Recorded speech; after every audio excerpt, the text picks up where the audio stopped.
ingin menyampaikan dulu pendahuluan bahwa kehidupan besar ini atau dalam kehidupan besar ini atau dalam lingkungan alam semesta ini itu ada hal-hal yang kita perlukan untuk menjalankan atau melaksanakan hidup di bumi yang ada sangkut pautnya yang praktis kita perlukan untuk hidup di bumi ini. Nah, ini perlu diketahui. Dan di sini agama memberikan petunjuk luas sekali. Mulai dari soal yang berat sampai yang remeh-remeh, yang sepele-sepele itu diberikan. Tetapi ada lagi hal-hal yang sebenarnya tidak ada perlunya, tidak ada gunanya kita tahu, tidak tahu, tidak ada apa-apa, tidak ada efek apa-apa. Kita tahu, ya tidak dapat apa-apa, tidak tahu, ya tidak dapat apa-apa. Itu banyak hal-hal gitu, mamanya. Sampai ingin tanya malaikat, malaikat rupanya kayak opo, nih gunungannya opo, nih lugu ya opo, nih seru apa-apa kok. Nggak ada itu yang menyangkut kehidupan kita, nggak ada. Apalagi yang tinggi-tinggi mamanya ingin tahu pekerjaan Tuhan. Tuhan itu mana pekerjaannya sehari-hari itu apa? Ya kok lancar mana kok olehmu nganggur itu. Gak nemu penggawaian takon itu. Kon nyoba sih tugasnya. Mulane kok dadi tukang kayu. Sekarang permari makep-makep itu bagus daripada menerawang ngelamun sih enggak ingin tahu hal-hal yang karena itu pernah seorang nabi ditegur oleh Tuhan, kamu jangan begitu, jangan sok gitulah. Semua ingin tahu sampai hal-hal yang kamu tidak ada sangkut pautnya. Akhirnya Nabi itu ditirukan di dalam Al-Quran. Ya apa itu? Inni a'udzu an as'alaka ma laysa lak ya Allah ma laysa laka ilmun ya ma laysa laka ilmun. Kamu jangan minta atau tanya hal-hal yang kamu tidak mengerti. Karena banyak hal-hal yang kita itu tidak mengerti hakikatnya. Seperti ini permainan nasib namanya ya, nasib kita dan sebagainya. Nah, tentang roh namanya. Apa sih roh? Roh itu apa? Di mana? Itu bagaimana? Hasil soal-soal roh ini sebenarnya nggak ada kepentingan praktis buat kita. Hidup di sini ini kalau ngerti tidak ngerti wis mingguan mari wis. Apa urip sing nggih. Lah nek urip ta berat ndek nyawa nggih. Ya wis. Wis urip wis. Lah nggih kalau kita takon dhisik lah kula saya keberatan untuk hidup kalau belum tahu di mana tempat nyawa saya. Oh kalau dipateni urung jadi ya. Karena kau tidak ngerti tentang nyawa lalu kamu keberatan diberi nyawa ya. Nah, ini tidak praktis gitu itu. Sudahlah, ya nyawa kita pakai. Apaan lo kok bisa ngerti? Ya sudah. Karena itu waktu Nabi ditanya soal roh ini, itu memang dites, mau diuji. Coba Muhammad ini kalau memang Nabi, coba ditanya tentang roh ini bisa tidak dia jawab? Ini yang menguji memang orang Yahudi, cuma lewat orang Arab.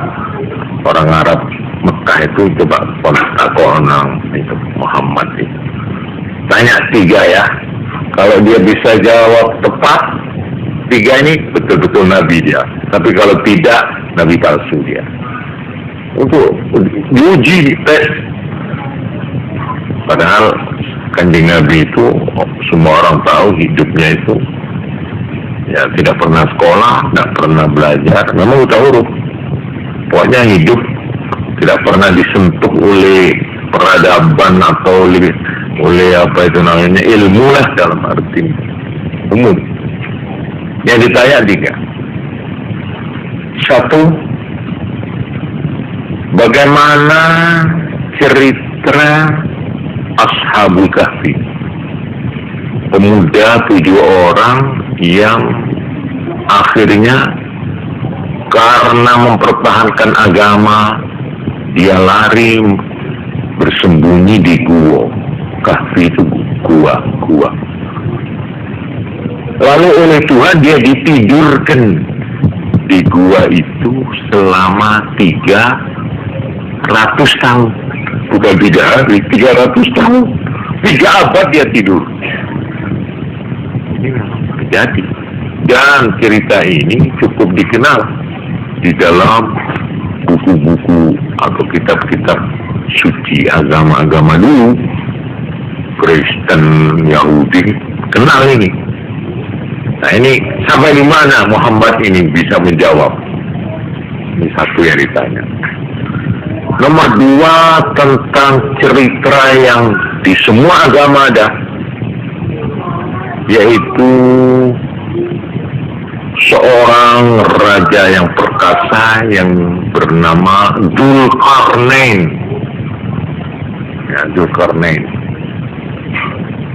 Ada yang menerjemahkan apa? Alexander the Great.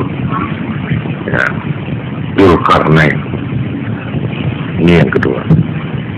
Yang ketiga, coba tanya tentang roh. Roh itu bagaimana dan di mana dan apa? Nah ini yang ketiga ini, itu yang pertama, kedua dijawab. Nah itu tersebut di dalam surat Al-Kahfi, dipaparkan di sana. Padahal Nabi tidak pernah membuka atau membaca buku yang manapun. Jadi jelas ini dari wahyu. Berarti Kanjeng Nabi ini betul-betul nabi, karena dia diberi wahyu langsung oleh Tuhan, tidak lewat guru, tidak lewat buku, tidak lewat siapa-siapa. Yang ketiga, nah ini Nabi justru dilarang menjawab. Waktu mereka tanya tentang roh, laporan ini penuh, ini serba rahasia. Yang sebenarnya manusia ini tidak tahu pun tidak apa-apa, tidak ada pengaruh apa-apa untuk kehidupannya di dunia ini. Ya. Oleh karena itu, untuk tanya hakikat roh, yang sejatinya roh itu bagaimana, dikatakan Qulir ruhu min amri rabbi. Jawab begini aja Muhammad, bahwa tentang roh ini adalah wewenang Tuhan. Ini wewenang Tuhan. Sudah. Wa ma utitum minal ilmi illa qalila. Apa yang kamu ketahui dari gejala-gejala roh, dari apa itu namanya, sifat-sifat atau pengaruh-pengaruh dan peranan-peranan yang kamu ketahui, itu baru secuil kecil saja dari yang sebenarnya roh itu apa. Tapi kamu sudah tahu sedikit-sedikit saja, seperti mamanya ini, bahwa roh itu satu kekuatan yang memberi kita hidup, memberi kita itu bernafas, yang memberi kita itu berpikir, yang memberi kita itu berperasaan, berkemauan, dan sebagainya. Ini saya kira semua orang mengakui atau merasakan. Nah, oleh karena itu saya pernah mengatakan ada sesuatu di dalam kehidupan kita ini, sesuatu yang tidak bisa kita buktikan adanya secara positif, secara nyata, secara gamblang. Kita tidak bisa membuktikan, tetapi kita tidak bisa lari dari merasakan adanya. Itu ada. Ya seperti roh ini, nyawa itu kita tidak bisa mengaku tidak punya nyawa, itu tidak ada orangnya.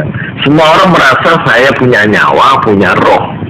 Tapi kalau ditanya, coba buktikan rohmu itu di mana, bentuknya, tidak bisa, tidak bisa.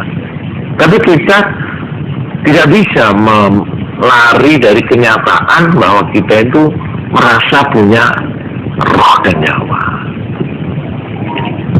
Oleh karena itu, masalah ini berlaku